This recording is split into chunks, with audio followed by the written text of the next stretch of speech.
Megastar Chiranjeevi హీరోగా వచ్చిన comeback movie ఖైదీ number 150 release అయిందే ఈ మధ్య కదా.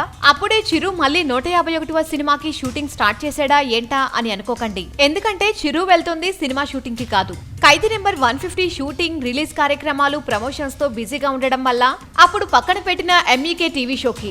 అవును, ఖైదీ నెంబర్ 150 షూటింగ్ జరుగుతున్న క్రమంలోనే చిరంజీవితో మీలో ఎవరు కోటీశ్వరుడు 4వ సీజన్ కోసం కొన్ని ఎపిసోడ్ షూట్ చేసిన నిర్వాహకులు ఆ తర్వాత మెగాస్టార్ సౌకర్యం కోసం కొంత బ్రేక్ తీసుకున్నారు. ఇక ఇప్పుడు ఖైదీ నెంబర్ 150 సక్సెస్ ఎంజాయ్ చేస్తున్న చిరు ప్రస్తుతం ఖాళీగా ఉండడంతో మళ్ళీ MEK షూటింగ్ వర్క్ స్టార్ట్ అయింది. అప్పుడు పక్కకు పెట్టిన మిగతా ఎపిసోడ్స్ ని షూట్ చేస్తుండడంతో చిరు కాస్త మళ్ళీ ముఖానికి మేకప్ వేసుకునే పనిలో బిజీ అయ్యారు. మొత్తం ఎపిసోడ్ షూటింగ్ పూర్తి చేసుకుని స్కెడ్యూల్ ప్రకారం ఫిబ్రవరిలో ప్రసారం చేసేందుకు నిర్వాహకులు ప్లాన్ చేసుకుంటున్నారు. వీలైతే లైక్, కుదిరితే కామెంట్ పెట్టండి. ఇలాంటి ఇంట్రెస్టింగ్ బ్రేకింగ్ బిగ్ న్యూస్ మాకు తెలిసిన వెంటనే మీకు తెలియజేస్తాం. దీనికి మీరు చేయవలసిందల్లా ఇక్కడ కనిపిస్తున్న సబ్స్క్రైబ్ బటన్ ని నొక్కి సబ్స్క్రైబ్ అవ్వండి.